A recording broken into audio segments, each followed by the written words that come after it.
इस समुद्री इलाके में वही सबसे बड़ा और अजेय शासक था। उसकी विशाल आरी जैसे दांतों वाली पीठ की रीढ़ समुद्र की लहरों को चीरती हुई तेजी से आगे बढ़ रही थी और कुछ ही पलों में वह उनके पीछे आ पहुंचा। छोटी लकड़ी की नाव इतनी धीमी थी मानो कोई घोंघा रेंग रहा हो। उससे पीछा छुड़ाना नामुमकिन था। जैसे जैसे वह विशाल दैत्य करीब आता गया, सभी के चेहरों पर मौत का साया साफ दिखाई देने लगा। बचने का कोई रास्ता नहीं था। आखिरकार कप्तान ने आखिरी दांव खेलने का फैसला किया। उसने आदेश दिया कि समुद्र में एक जल बारूदी सुरंग फेंकी जाए ताकि गोडजिला का रास्ता रोका जा सके। लेकिन गोडजिला इतनी तेज रफ्तार से उनकी ओर बढ़ रहा था कि वह सुरंग सीधे उसकी पीठ की हड्डी नुमा प्लेटों में जा ढंसी। जैसे ही वह पास पहुंचा, बम को विस्फोटित कर दिया गया। देखते ही देखते सैकड़ों फीट ऊंचा पानी का फव्वारा आसमान में उठ गया। पूरा समुद्र कांप उठा। नाव पर मौजूद सभी लोग सांस रोककर खड़े हो गए। उन्हें लगा कि इस बार दैत्य को भारी नुकसान पहुंचा होगा। लेकिन जब पानी का गुब्बार धीरे धीरे छूटा तो सबके होश उड़ गए। गोडजिला के शरीर पर एक खरोंच तक नहीं आई थी। उल्टा वह और भी ज्यादा क्रोधित हो चुका था। उसने अपना विशाल सिर ऊपर उठाया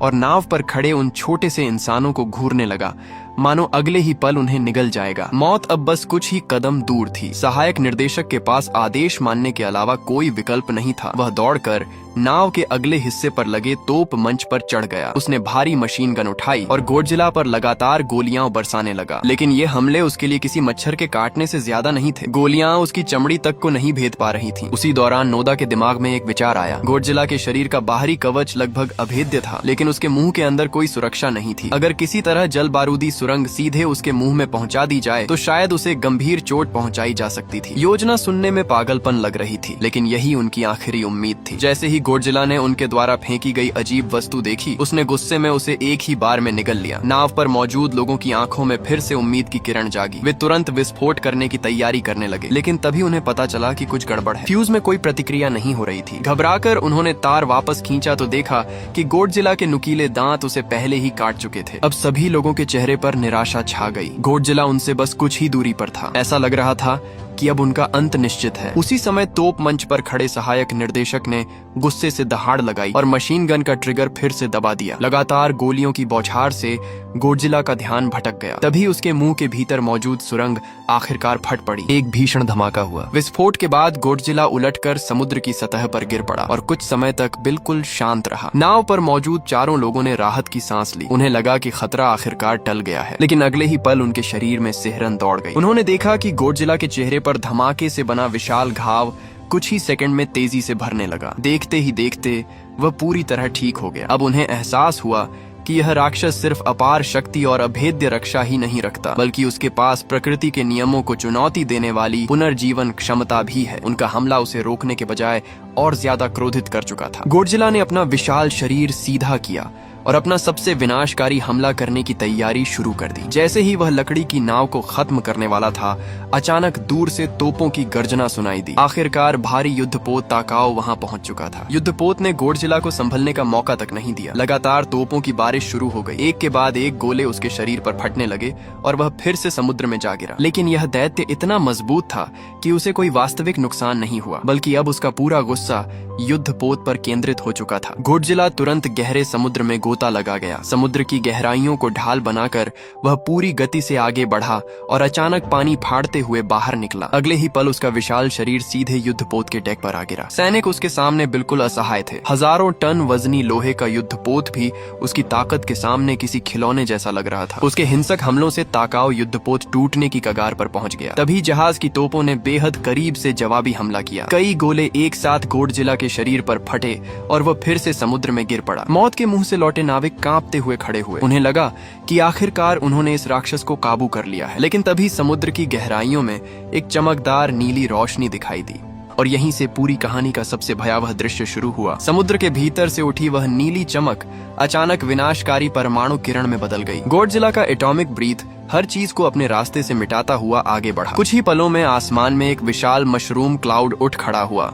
वही दृश्य जिसने जापान के इतिहास पर हमेशा के लिए गहरा घाव छोड़ दिया था। अभी कुछ क्षण पहले तक गर्व से खड़ा ताकाओ युद्धपोत उस भयानक तापमान के सामने टिक नहीं पाया। वह पल भर में वाष्प बनकर हवा में गायब हो गया। पूरा जहाज राख बन गया। कोई भी जीवित नहीं बचा। उस क्षण यह साफ हो गया कि इंसान की सारी सैन्य शक्ति प्रकृति और परमाणु आपदा से जन्मे इस दैत्य के सामने कितनी छोटी है। उनकी सारी बहादुरी, सारे हथियार और सारी कोशिशें शुरू से ही व्यर्थ थीं। हालांकि इस विनाशकारी हमले की कीमत गोडजिला को भी चुकानी पड़ती थी। उसकी परमाणु किरण में मौजूद ऊर्जा इतनी भयानक थी कि हर बार उसका उपयोग करने पर उसके ऊपरी शरीर की चमड़ी और कवच बुरी तरह झुलस जाते थे। उसके शरीर पर जलने के स्पष्ट निशान दिखाई देते थे। यानी यह हमला जितना दुश्मनों के लिए खतरनाक था, उतना ही खुद उसके लिए भी नुकसानदेह था। इसलिए इतनी बड़ी शक्ति का उपयोग करने के बाद उसे वापस गहरे समुद्र में जाकर आराम करना पड़ता था ताकि उसका शरीर खुद को ठीक कर सके। गोडजिला की यह विशेषता पूरे श्रृंखला में अनोखी थी। इसका संदेश भी साफ था, परमाणु शक्ति एक दोधारी तलवार है। वह दूसरों को नष्ट करने के साथ साथ अपने मालिक को भी धीरे धीरे नुकसान पहुंचाती रहती है। डरे हुए सैनिकों को अपनी ताकत दिखाने के बाद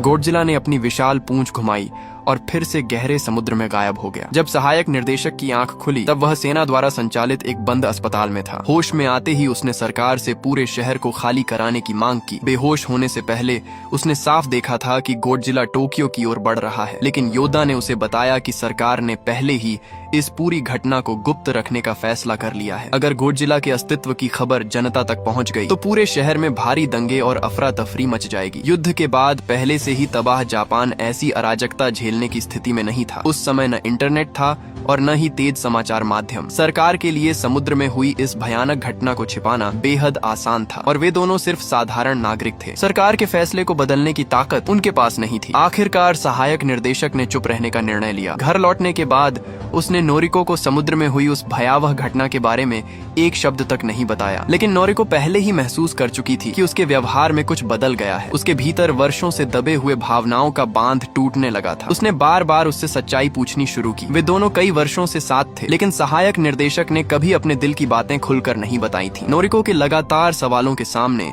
आखिरकार उसके भीतर वर्षों से जमा अपराध बोध, डर और पीड़ा बाहर आने लगी। बाकी डर, अपराध बोध और आत्मग्लानि का वह पहाड़ जिसे सहायक निर्देशक वर्षों से अपने सीने में दबाए हुए था, आखिरकार टूटकर बिखर गया। उसने पहली बार अपने दिल में दबी उस अंधेरी सच्चाई को किसी के सामने स्वीकार किया। बहुत से लोग इस कहानी में सिर्फ एक विशालकाय राक्षस को शहर तबाह करते हुए देखते हैं, लेकिन वे उस आदमी के भीतर चल रहे युद्ध को नहीं समझ पाते। उसकी असली लड़ाई गोडजिला से नहीं बल्कि अपने अतीत से थी। वह कभी कायर नहीं था। असल में युद्ध और सैन्यवाद ने उसके मन को अंदर तक तोड़ दिया था। द्वितीय विश्व युद्ध के अंतिम दिनों में वह कामिकाजे विशेष आक्रमण दल का पायलट था। उस समय जापान के युवाओं को यह सिखाया जाता था कि देश के लिए मर जाना सबसे बड़ा सम्मान है। उन्हें अपने विमानों को दुश्मन जहाजों से टकराकर आत्मघाती हमला करने के लिए भेजा जाता था, लेकिन उसने इस युद्ध की निरर्थकता को समझ लिया था। वह जानता था कि यह मौत किसी उद्देश्य की पूर्ति नहीं करेगी। इसीलिए उसने विमान में खराबी का बहाना बनाया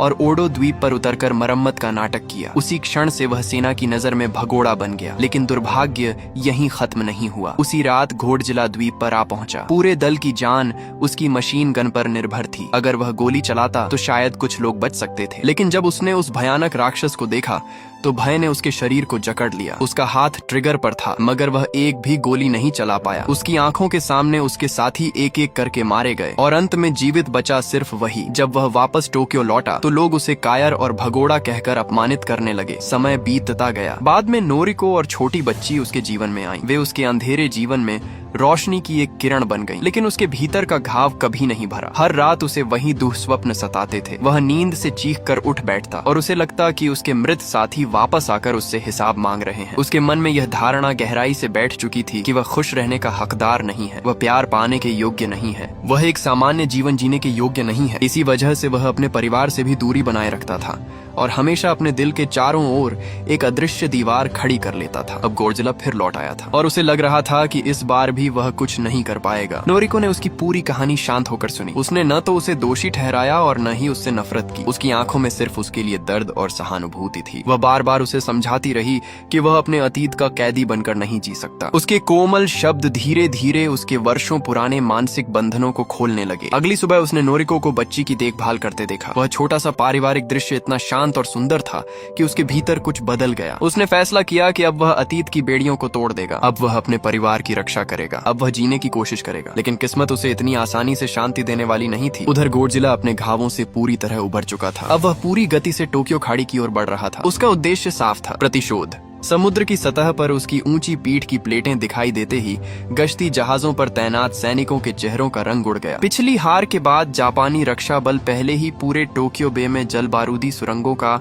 विशाल जाल बिछा चुके थे। योजना यह थी कि जैसे ही गोडजिला का पता चलेगा, सारी सुरंगें एक साथ विस्फोटित कर दी जाएंगी। लेकिन जब विस्फोट हुए तो नतीजा वही रहा। गोडजिला पर उनका कोई असर नहीं पड़ा। वह बिना रुके शहर की ओर बढ़ता रहा। इधर सहायक निर्देशक घर पर घावों से उबर रहा था और बच्ची की देखभाल कर रहा था। इन दिनों घर की जिम्मेदारी मुख्य रूप से नोरिको के कंधों पर थी। अचानक पूरे शहर में तेज हवाई हमले वाले सायरन गूंज उठे। रेडियो और लाउडस्पीकरों पर आपातकालीन घोषणा होने लगी। सभी नागरिकों को चेतावनी दी गई कि एक विशाल समुद्री जीव गिंजा क्षेत्र के पास तट पर उतर चुका है और सभी लोग तुरंत सुरक्षित स्थानों पर चले जाएं। जैसे ही उसने गिंजा शब्द सुना, उसका खून जम गया, क्योंकि वहीं नोरिको काम करती थी। वह बिना एक पल गंवाए घर से निकल पड़ा और पूरी ताकत से गिंजा की ओर दौड़ने लगा। इस समय टोक्यो पूरी तरह अराजकता में डूब चुका था। सड़कों पर लाखों लोग जान बचाने के लिए भाग रहे थे। हर तरफ चीख पुकार और अफरा तफरी मची हुई थी। गोडजिला किसी निर्दयी सफाई कर्मी की तरह शहर के बीचों बीच आगे बढ़ रहा था। जहाँ से वह गुजरता वहाँ सिर्फ मलबा बचता। उधर नोरिको रोज की तरह ट्रेन से गिंजा जा रही थी। अचानक एक बस, जिसे गोडजिला ने हवा में उछाल दिया था, आसमान से गिरकर सीधे रेल पटरियों पर आ गिरी। ट्रेन को आपातकालीन ब्रेक लगाने पड़े। पूरा डिब्बा बीच रास्ते में फंस गया और तभी नोरिको ने पहली बार उस राक्षस को अपनी आंखों से देखा। वही दैत्य जिसने वर्षों से लोगों के दिलों में भय पैदा कर रखा था। कभी वह केवल 20 मीटर ऊंचा युवा जीव था, लेकिन प्रशांत महासागर में हुए परमाणु परीक्षणों ने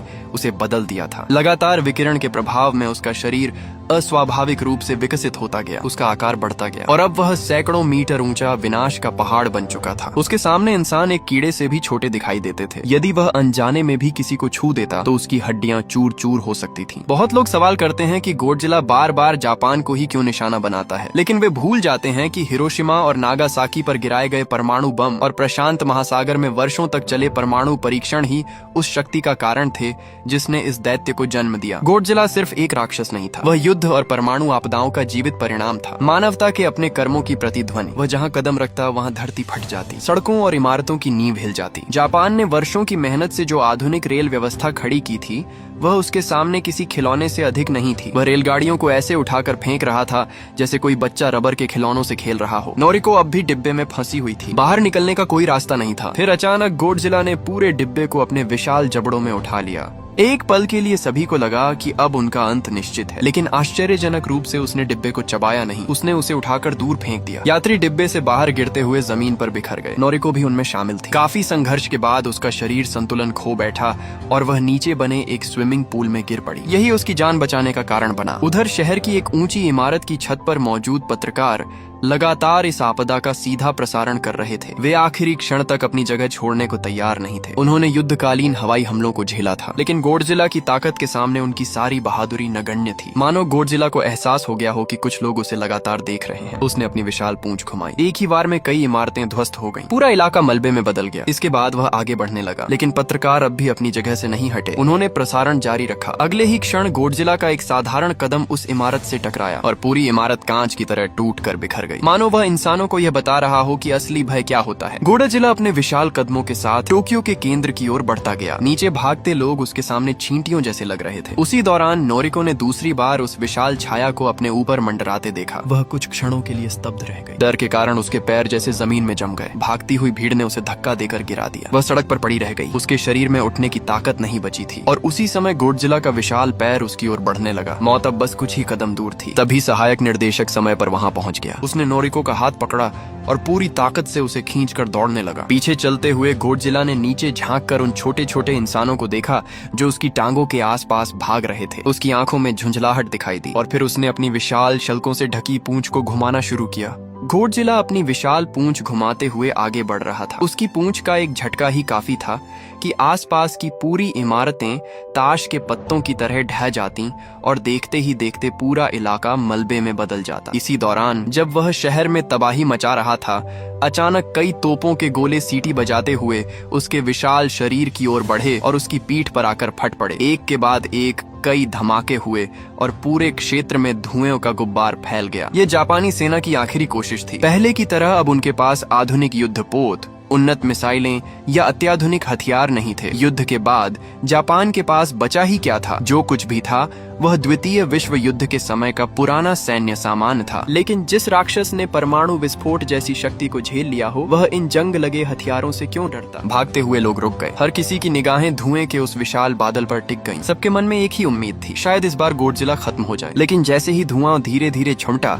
लोगों की आखिरी उम्मीद भी टूट गई। गॉडजिला पहले की तरह सीधा खड़ा था। उसके शरीर पर कोई चोट नहीं थी, बल्कि अब वह पहले से कहीं अधिक क्रोधित दिखाई दे रहा था। उसे लगा कि ये इंसान अब भी उसकी शक्ति को समझ नहीं पाए हैं। अब वह उन्हें दिखाना चाहता था कि एक विनाशकारी देवता का क्रोध कैसा होता है। धीरे धीरे उसकी गर्दन और गले के भीतर नीली चमक बढ़ने लगी। उसके शरीर में ऊर्जा का प्रवाह स्पष्ट दिखाई देने लगा। यह दृश्य देखते ही पूरे शहर में दहशत फैल गई। लोग समझ चुके थे कि वह फिर से अपना सबसे विनाशकारी हमला करने वाला है। कई लोगों के मन में एक ही सवाल था, क्या सचमुच इस परमाणु दैत्य को कोई नहीं रोक सकता? गॉडजिला वहीं खड़ा होकर अपने भीतर मौजूद सारी परमाणु ऊर्जा को एकत्र करने लगा, मानो वह चाहता हो कि जापान इस दिन को हमेशा के लिए याद रखे। कुछ ही क्षणों बाद उसकी पीठ की विशाल प्लेटें सिकुड़ने लगीं। नीली ऊर्जा उनमें दौड़ती हुई दिखाई देने लगी और फिर उसके विशाल मुंह से एक भयानक ऊर्जा किरण निकल पड़ी। वह सीधे शहर के बीचों बीच जा टकराई। अगले ही पल टोक्यो के आसमान में एक विशाल मशरूम क्लाउड उभर आया। वही दृश्य, वही भय, वही विनाश जिसने कभी पूरे जापान को झकझोर दिया था। लोगों को लगा जैसे इतिहास फिर से दोहराया जा रहा हो। जो लोग समय रहते नहीं भाग सके,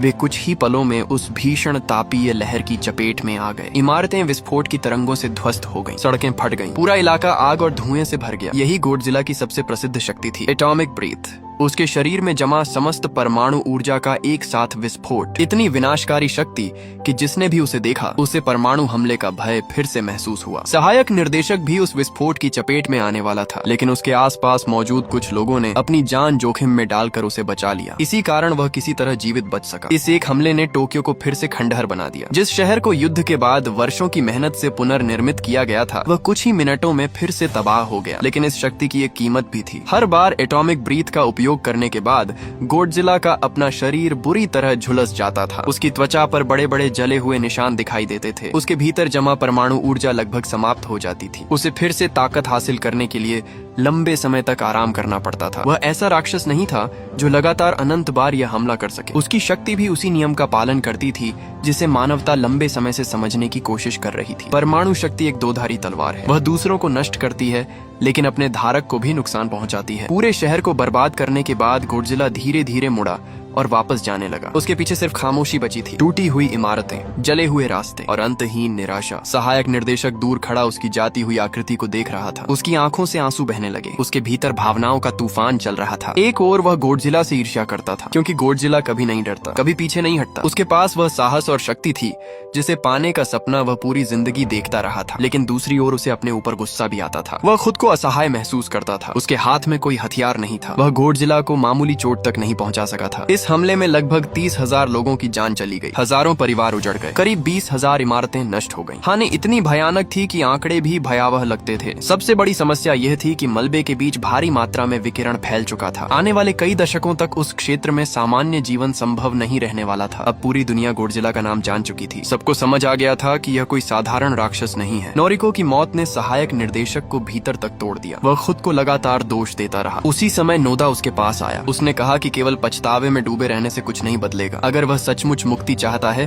तो उसे अपने भय का सामना करना होगा, और उसके लिए एक ही रास्ता है, गॉडजिला को रोकना। क्योंकि जब तक यह राक्षस जीवित रहेगा तब तक युद्ध के घाव कभी नहीं भरेंगे। इस समय जापान की सैन्य शक्ति लगभग समाप्त हो चुकी थी। अमेरिका ने भी प्रत्यक्ष सहायता देने से साफ इनकार कर दिया। देश लगभग अकेला पड़ चुका था। आखिरकार सरकार ने नागरिक वैज्ञानिकों, पूर्व नौसैनिक अधिकारियों और अनुभवी लोगों को एक साथ बुलाया। अब लड़ाई सेना की नहीं, पूरे राष्ट्र की थी। जो कुछ भी बुद्धि, अनुभव और संसाधन बचे थे, उन्हें एकत्र कर अंतिम प्रयास करना था। सहायक निर्देशक ने बिना एक पल गंवाए इस अभियान में शामिल होने का निर्णय लिया। वह अब सिर्फ बदला नहीं चाहता था, वह अपने जीवन को अर्थ देना चाहता था। यह विशेष नागरिक टुकड़ी एक पूर्व विध्वंसक युद्धपोत कप्तान के नेतृत्व में बनाई गई। कप्तान ने सभी को समझाया कि यदि सरकार बड़े पैमाने पर सैन्य कार्रवाई करती है तो इससे अमेरिका और सोवियत संघ के बीच तनाव बढ़ सकता है, और उस समय दुनिया एक नए विश्व युद्ध के किनारे खड़ी थी। इसलिए यह अभियान आधिकारिक रूप से नहीं चलाया जा सकता था। उन्हें सब कुछ गुप्त रूप से करना था, लेकिन उनके पास संसाधन बेहद सीमित थे। सरकार केवल 4 पुराने विध्वंसक जहाज उपलब्ध करा सकती थी, बाकी सब उन्हें खुद करना था। जब लोगों ने सुना कि उन्हें फिर से समुद्र में जाना होगा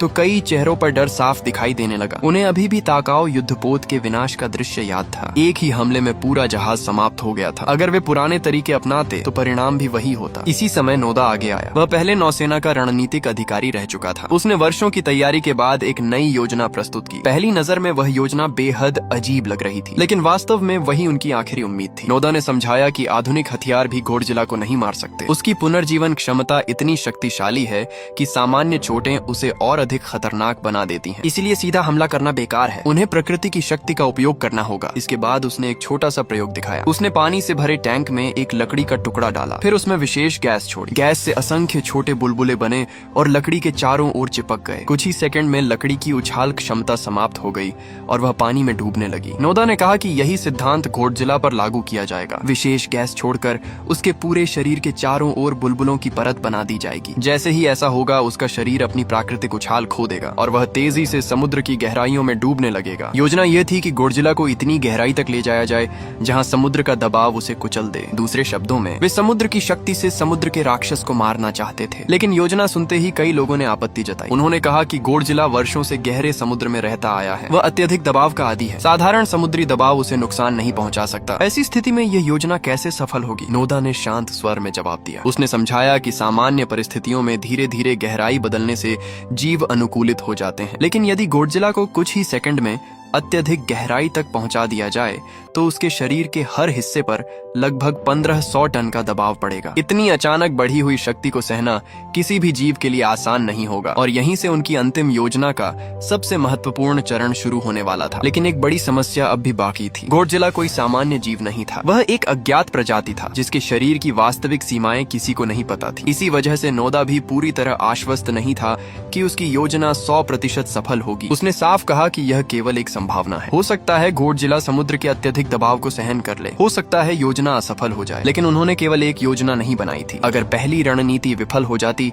तो तुरंत दूसरी योजना लागू की जाती। ये उनका बैकअप ऑपरेशन था। इसके लिए विशेष प्रकार के विशाल फुलाने वाले उछाल उपकरण तैयार किए गए थे। इन उपकरणों को समुद्र की गहराई में पहले से तैनात किया जाना था। जैसे ही गोडजिला को समुद्र तल तक पहुंचाया जाता, ये मशीनें सक्रिय हो जाती। कुछ ही सेकंड के भीतर वे समुद्र के नीचे लगे विशाल एयर बैगों में अत्यधिक दबाव वाली कार्बन डाइऑक्साइड भर देती। इन एयर बैगों की उछाल शक्ति इतनी अधिक थी कि वे गोडजिला जैसे विशालकाय जीव को भी समुद्र की गहराइयों से खींचकर ऊपर ला सकते थे। योजना यह थी कि यदि गोडजिला हजारों मीटर नीचे तक पहुंच जाए और फिर भी गहरे समुद्र के दबाव को झेल ले तो उसे अचानक अत्यधिक गति से वापस सतह पर खींच लिया जाए। यहीं इस योजना का असली खतरा छिपा था। अब शुरू होता है फिल्म का सबसे खतरनाक और भावुक युद्ध। गोडजिला एक बार फिर टोक्यो की ओर बढ़ रहा होता है। सरकार के पास उसे रोकने का कोई असरदार तरीका नहीं बचता। इसलिए कुछ पूर्व नौसैनिक अधिकारी, इंजीनियर और आम नागरिक मिलकर एक बेहद जोखिम भरी योजना बनाते हैं। उनकी योजना होती है कि पहले गोडजिला को